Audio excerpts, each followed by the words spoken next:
And you may be seated. Well, today we have a special day. As you know, I've been taking a little lighter over the past, a few weeks as we've been in Babyland. Hope you can all meet her. She's right out there in Chaim's arms right now, baby Chavalea. Get to say hello. And so I was looking and saying, who can we invite to come and share and speak and bring a word to you guys? And I thought of Josh, who is a first-year grad student at MIT after graduating MIT undergraduate school.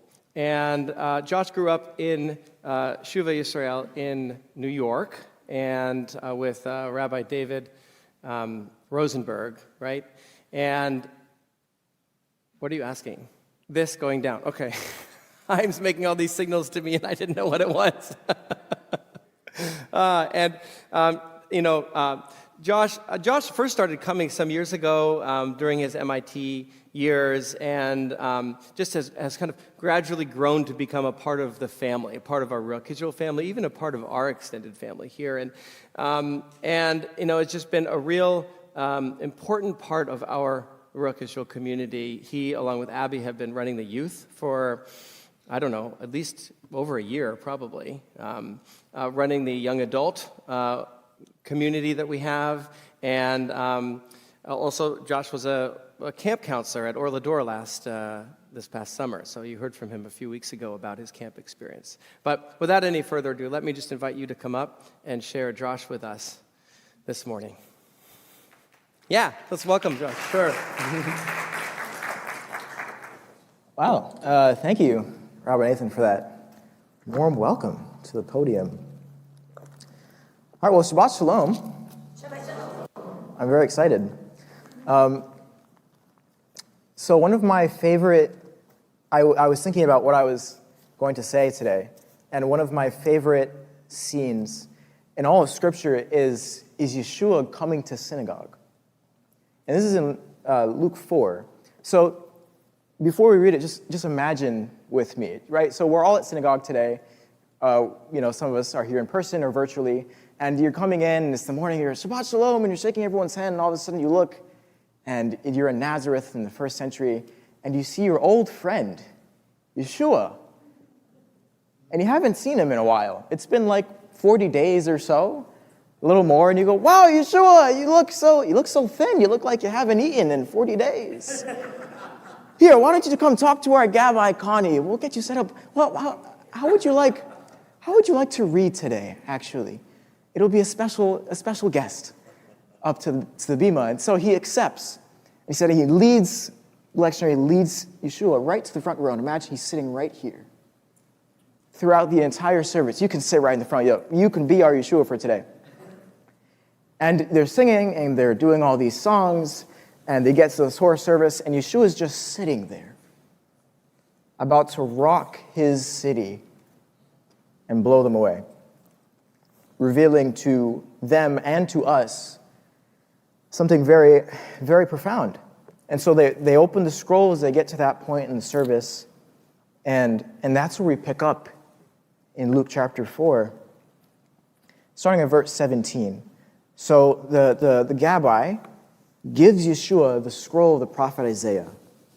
And he takes it and he reads similarly to how Dave just read. And he says this: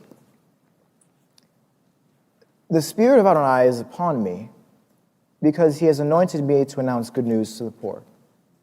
He has sent me to proclaim freedom for the imprisoned and renewed sight for the blind, to release those who have been crushed, to proclaim a year of the favor of Adonai." And then he closes the scroll and just hands it back to the shamish, and he sits down. And everyone's shocked. And he says, "This, today as you've heard it read, this passage of the Tanakh was fulfilled." So what I want to do is investigate why his message was so profound, to really ask what he was truly saying that day. What was the heart of Yeshua's message to Nazareth? We're going to find out that he's actually revealing who he is, his very identity and his purpose on earth, and his mission to save the world. So the passage he quoted from is Isaiah 61, right after our Haftorah portion. So to answer that question, we're going to have to go back to what we just read and really unpack the scriptures together. So are we ready? Okay, let's do it. Let's go in. Isaiah chapter 60. So the goal in this study is to figure out who Yeshua is, his purpose and mission, and why that's connected to what he said at Nazareth. So we start in Isaiah 60, verse 1. So we have, "Arise, shine," and CJB has comments, "Jerusalem, for your light has come. The glory of Adonai has risen over you." What is that light? What is this light that they talk about? What are its properties? What does it do? Why is it there? So you keep reading. "Although darkness covers the earth, and thick darkness the peoples, on you Adonai will rise, over you will be seen his glory. Nations will go toward your light, and kings toward your shining splendor." Okay, so we learned some important properties of this light. So nations see it. It shines in darkness, and nations see it, and they're drawn to the light. And kings, too. And we keep going. We're going to go down to verse... Raise your eyes and look around. They're all assembling and coming to you. Your sons are coming from far off. Your daughters are being carried on their nurses' hips. So it's not just nations, it's like everyone. Sons and daughters of all of Israel and all of nations. They're seeing this light, and they're going to it. And then he's speaking, right, presumably to the city of Jerusalem. He said, "Then you will see and be radiant. Your heart will throb and swell with delight." So that's interesting. So this light isn't just seen by men. It fills Jerusalem with joy. So what is this light that's so powerful? So when doing research for this, I was looking into some commentaries. I stumbled upon Genesis Rabbah. And there were this discussion of rabbis, and they're asking the same question. What is this light? What is this great light? And one says this, and another says that, and then Rabbi Abba Sarangaya steps forward. He says, this light is the glory of Adonai rising on it, from verse 2. So clearly it must be the Messianic king. Interesting. Okay, so we go back, and let's reread what we just did and view this light under that lens. Okay. So if this light is the Messianic king. Okay, arise, shine, for your light has come. The glory of Adonai has risen over you. For although darkness covers the earth and thick darkness peoples, on you Adonai will rise. Okay, that's what he uses for evidence. Nations will go toward your light, and kings toward your shining splendor. And then you will see and be radiant, and your heart will throb and swell with delight. So if this light is indeed the Messianic king, then maybe we've been asking the wrong question. The light is not a what. Maybe we should be asking, the light is a who. Who is this light instead of a what? Who is this light that is the Messianic king, that when he arrives to Jerusalem, the nations see it, kings are drawn to it, and it fills the city with joy? And what does this have to do with the identity of Yeshua? What does this have to do with at Nazareth that almost cost him his life? So at this point in our research, we need a source that tells us more about this light as a Messianic king. So where else can we go? John 1 strikes me as a good place to look. So let's go there. Remember the question at hand. We're trying to explore through the scriptures the identity of Yeshua and what that has to do with his message at Nazareth. Okay, all right, so let's go to John 1, because he has a lot to say about the light of the world. A lot to say. Okay, so John 1. In the beginning was the Word, and the Word was with God, and the Word was God. He was with God in the beginning. All things came to be through him, and without him, nothing made had being. That's a very interesting verse. Let's explore that a bit. Remember the question. Okay, so all things came, because now he's talking about this person, and he's describing some qualities. This is the first quality that we see. Whoever this is, this Word of God, that's now a person, all things came to be through him. And he's talking about the beginning. Are you tracking with me so far? Okay, so I'm very interested in the beginning now. That's what John is telling me. Look back to the beginning. So let's do that. We're going to be doing a lot of flipping through our Bible today. All right, let's go to the very beginning, because John he's getting at something here. He's very interested in something. All right, let's go back to the beginning, but I'm still holding John 1. I'm not done. Okay. In the beginning, God created the heavens and the earth. Now the earth was unformed and void, and darkness was on the face of the deep, and the Spirit of God hovered over the surface of the water. Yeah, that's really interesting, that there was darkness on the face of the deep, because to me, that sounds a lot like what we just read in Isaiah 60. Right? Isaiah is setting up the chapter, Isaiah 60. He said, the light has come, although darkness covers the earth, and deep darkness the waters, the deep darkness the peoples. So interesting, we see a similar theme. Okay, what does God say? Then God said, let there be light. And there was light. And that's the beginning. That's the first thing God says.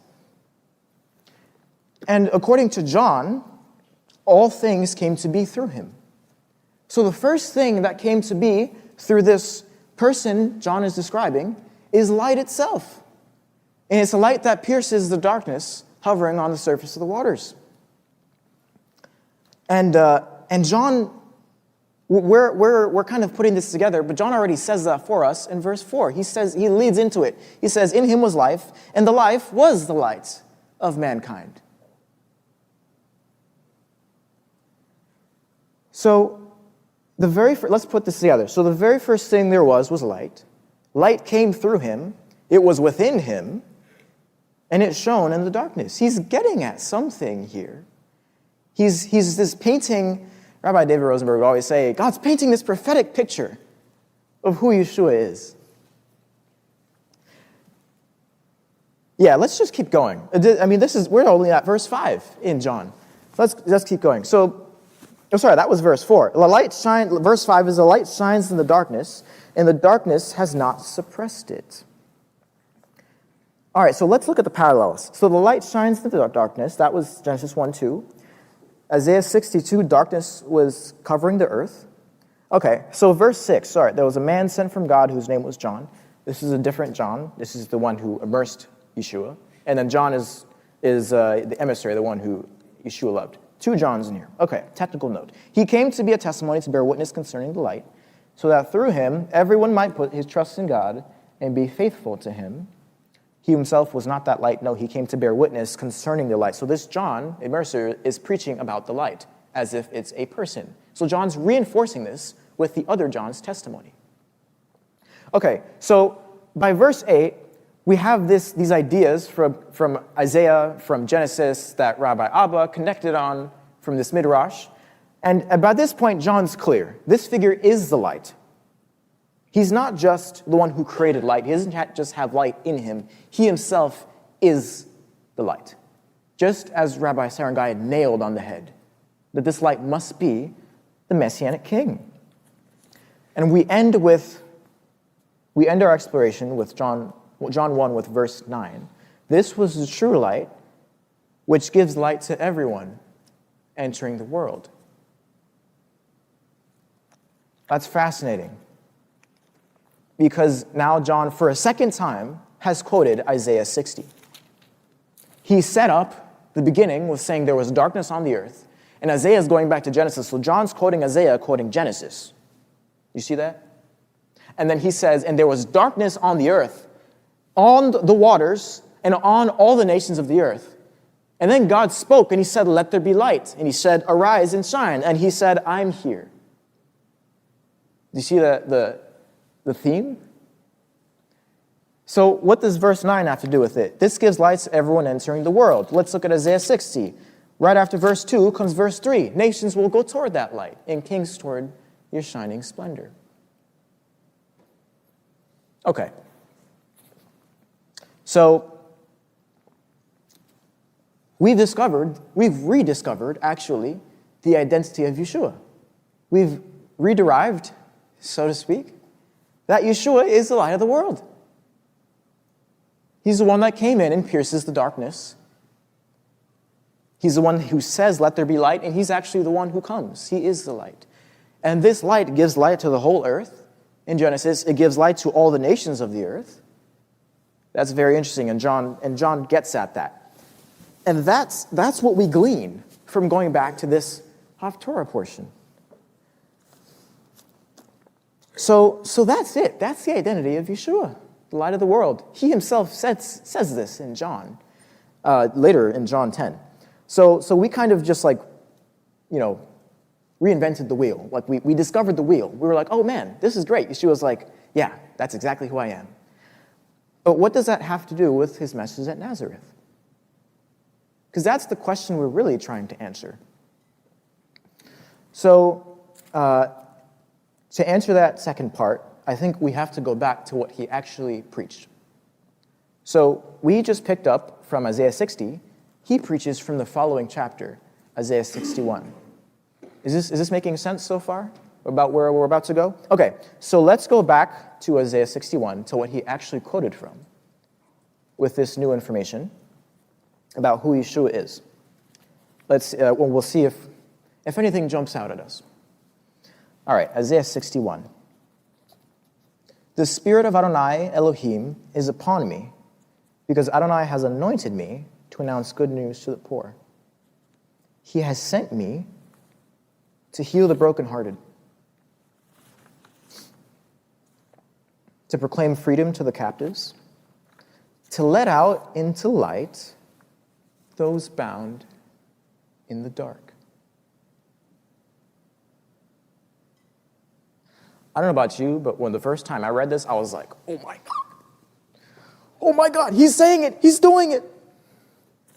This is what he's saying. He's saying this very message. He's saying this in Nazareth, and he's saying, I am the light of the world. I am the one through whom light came into the world. When my Father said, let there be light. I am the one who pierces the darkness. I am the one that nations want to see. Nations will come to this city to see me. They will hear about me. Kings will want to discuss with me. And now I'm here. And I will fill this city with joy because of who I am. Because now is the time to proclaim the year of Adonai's favor. And he's done, and he sits down, and he says, today it's been fulfilled. Isn't that wild? What does that do inside of you? To know that that was Yeshua's message to Nazareth. The minute he comes out of the wilderness, that's what he says. After facing the enemy, he says, I'm the light. I'm here now. Follow me. What does that do inside of you? It should bring you life. It should give you that great joy that he speaks about. I was I think it was Tuesday. I was in a Torah discussion with this rabbi on campus. And to my knowledge, he has not yet embraced Yeshua. But in the middle of this discussion, he said something that, to me, as a Messianic Jew, is very provocative. He's talking about immigration and Jewish law, and he's talking about living in the diaspora. And he says, look, we Jews, we're living in the diaspora. It's a very bleak situation. We are in exile, but it's temporary. Because one day, the Messiah is going to come to Jerusalem, and we're all going to be with him in the land of Israel, and we're going to be together forever. I was like, what? Could you imagine if he would have read this? If he would have read what Yeshua did? He already came to Jerusalem. Imagine the joy that would be on this rabbi's face. But we've read this. How much more should we be filled with joy If he's talking about the Messiah and he's waiting for this figure, this light to come to Jerusalem so that we can be with him, and he wants to be drawn to this light that pierces the darkness around him in exile. So it should give us joy, the joy he would feel knowing that the Messiah has already been here. But why is that profound for us? Okay, I skipped over something. I glossed over something when we looked at Isaiah 61. Look at where Yeshua stops speaking. Okay, so we said, now we're back at Isaiah 61.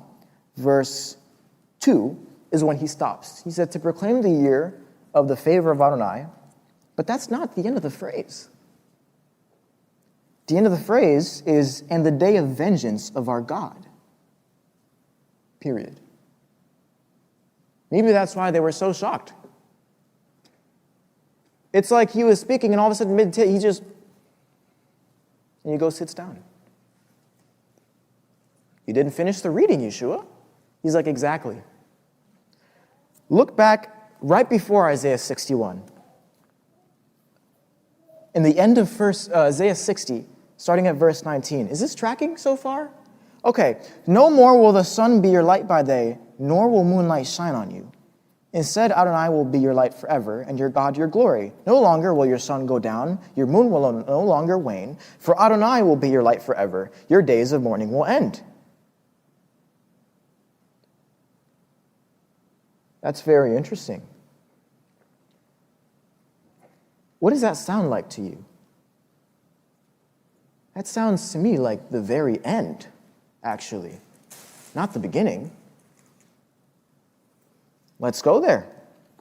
Let's go to the very end, to Revelation. Let's do Revelation 21. Let's just see, because it's saying no more, there's going to be no sun, moon, and stars. I'm thinking sun, moon, and stars, they're falling in Revelation. Something is happening. All right, so what's happening in Revelation 21? Okay, so still John speaking, which is crazy. John is really, really fascinated with this light. Okay, so then I saw, this is John, he's seeing all these visions in the end of days. He saw a new heaven and a new earth. This is verse 1, chapter 21. For the old heaven and the old earth had passed away, and the sea was no longer there. Also, I saw the holy city, a new Jerusalem, coming out of heaven from God, prepared like a bride, beautifully dressed for her husband. I heard a loud voice from the throne say, see, God's Shekinah presence is with mankind, and he will live with them. They will be his people, and he himself will be their God.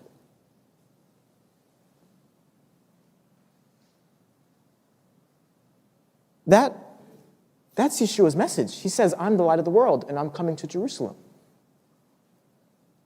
But we're not just waiting for him to come to Jerusalem physically. We're waiting for him to come again to the new Jerusalem. This is why his message is so profound. He's not just saying what he's doing now. He's saying what he did in the beginning of time, sending light into the world. He's saying what he did on his earthly ministry at his first coming. And at the same time, he's saying what he's going to do at the very end. I'm going to be coming to the new Jerusalem. And all the nations will see my light. All of the kings will be drawn to me. They will want to see me and discuss with me. Because I will be coming to proclaim a day of vengeance the next time you see my face. And that gives you strength. Look at the end of verse 21. I saw no temple in the city, for Adonai, God of heaven's armies, is its temple, as is the Lamb. The city has no need for the sun or moon to shine on it, because God's Shekinah gives it light, and its lamp is the Lamb. And then John just hammers it home. The nations will walk by its light, and the kings of the earth will bring their splendor into it. Tell me that isn't a direct quotation of what we just read.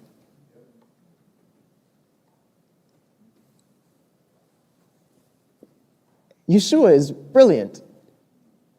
That gives us strength to sustain us. It gives us hope on the inside that boils over. It's not a hope that remains. I'm laughing because I'm like, when I was telling Abby about this sermon, I was like, It's a light that just, it boils inside and it just comes out. And she was like, stop, you're doing Rabbi Nathan. Like, he does this. He does this exactly. And I was like, you're right, I have to stop. Got to go back. I'll go back. Wow. Genesis, Isaiah, John, Revelation, the same message. And Yeshua knows this, and he's quiet the whole time in Nazareth. He's just sitting there, having dealt with the enemy face to face. The same one that was in the garden right after he created the light and tried to muck things up. But he was not fazed. He knew exactly what he was going to do because he is the light of the world. He's the physical light, just like we said. Yotzer or uvoreh choshek, oseh shalom, uvoreh et hakol. That's from Isaiah 45. I make light and I create darkness. I make peace. I even make evil. They're all mine. I'm over everything. This enemy in the garden is nothing. He has nothing on me. The enemy in your soul has nothing on me. I am the light of the world. I pierce the darkness. I've pierced it before, and I'm going to do it again. I've come to Jerusalem. I made Jerusalem. And I'm making a new one, and it's going to descend out of this light of mine. And you're going to see it. Nations, I came here before, and I'm going to do it again. Does not fill you with great joy? That is Yeshua's message. Have joy. What kind of joy? The hopping, skipping, and jumping joy. The kids, they have it right, I'm telling you. What do they do every day? They hop, skip, and jump into Shabbat. Because Shabbat is one of the signs that God has given us of this day. Because it's the first sign he gave to Israel, and it will also be the last one. Because in Hebrews it says, let us all enter into this eternal rest.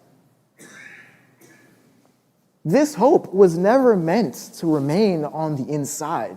Light is not meant to be kept. This is what Yeshua says. He says, when you have light, you don't just put it under a bowl and hide it. You put it on a lampstand for all to see. He said that directly after he was in Nazareth. After Nazareth, his next stop, Capernaum. What does he say in Capernaum? Blessed are the poor in spirit, for theirs is the kingdom of heaven. Do not hide your light. I am the light, I'm giving you light, and I need you to shine it. That is how the nations are going to see it.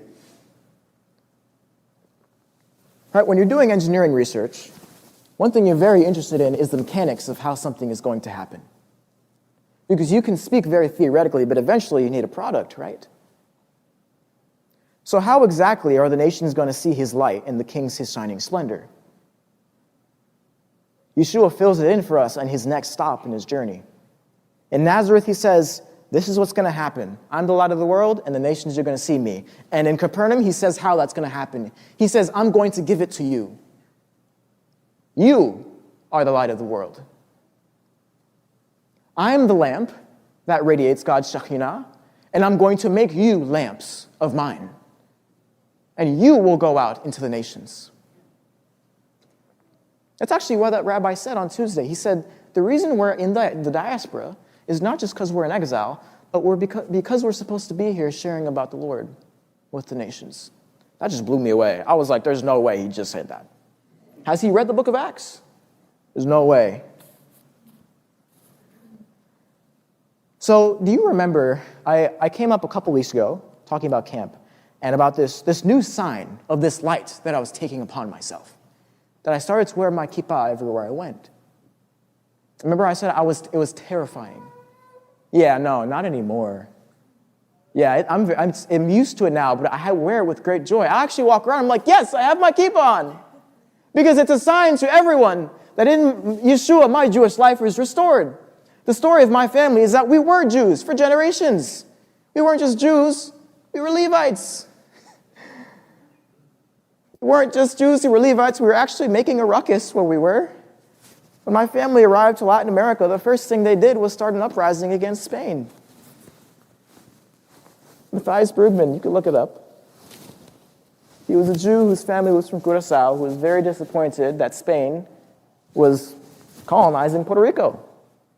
And he had nothing to do with it. He wasn't even Puerto Rican. He was just a French-Dutch Jew living there. But he saw injustice. He saw darkness. And he said, enough. And he started an uprising. That's who my family is. But they hid their light for so many generations, to the point where by the time my grandfather came around, he didn't know he was even Jewish. Why in the world would my family hide that? Well, when you hear about overseas about 6 million Jews dying, you don't want to tell your son who you are. That's the decision my great-grandmother made. So my grandfather, he went around and he found Yeshua. They weren't living with Yeshua, my great-grandparents going back. My great-grandmother, the very last thing she did when she died was accept Yeshua.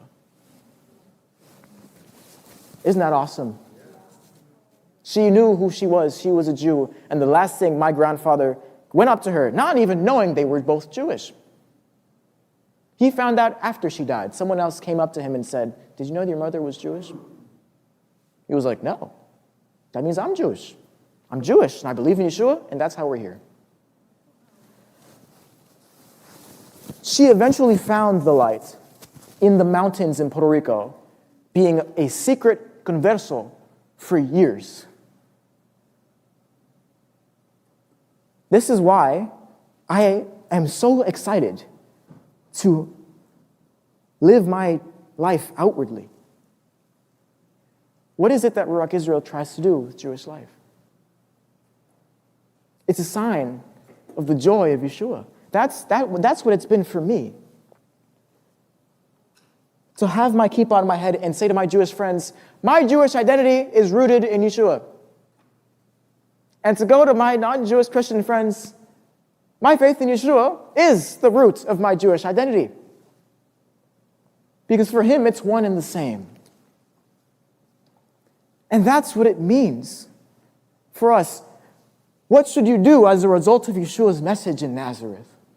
The light of the world that has come to pierce the darkness that wants to shut your faith and keep it in secret, the faith that wants to hide your Star of David necklace. What should you do? Live it out. Be the light of the world. If you aren't who God wants you to be, how will the nations see his light? What amazes me about Yeshua is that he could have done this all by himself. He did not need us to shine his light. He's just as bright, with or without us. But he chose to use imperfect vessels to help him accomplish his mission. And that's the invitation he brings to us. This message of going out into the world, remember the Great Commission, what's known at the end of Matthew? Go out into the world, in Jerusalem, Judea, Samaria, and to all the ends of the earth. First of all, do you see that pattern? Jerusalem, Judea, Samaria, and all the ends of the earth. He's saying, go like this. Israel, I want you to go out into the nations. I want you to be public about your faith. I want you to be public that you're Jewish. And I want you to go out into the nations so that the nations can join you. It's not just a Jewish story. This is really about Yeshua in the end. He's using all of us from all nations. Because once someone in the nations starts seeing the light, then the other ones around the nations are like, what is this? What is this that's different about you? Oh, me, I follow the God of Israel. What do you do? Well, I follow this God of wood and stone. But it's pretty dark. You have the light. Maybe I should go with you. And Yeshua's like, boom, exactly. That's how the plan goes into action. That is the mechanic of how this happens. And that is his message at Nazareth. He's revealing his plan, his destiny for all of mankind. It's his inauguration address for the 3 years that will follow in his ministry, that will culminate in his death. At least stage 1 of his plan. We're still living in that in-between. And what that rabbi said is right. This is a temporary stage. Because one day he will come back to the New Jerusalem and we will be with him. From every nation who puts his trust in this messianic king, we will be with him together forever. Let that sustain you when you leave this place. And perhaps you can hop, skip, and jump into your workplace, into your homes. Hop, skip, and jump for the joy of the Lord. And that's it. That's all I have to say. Be blessed. Shabbat shalom.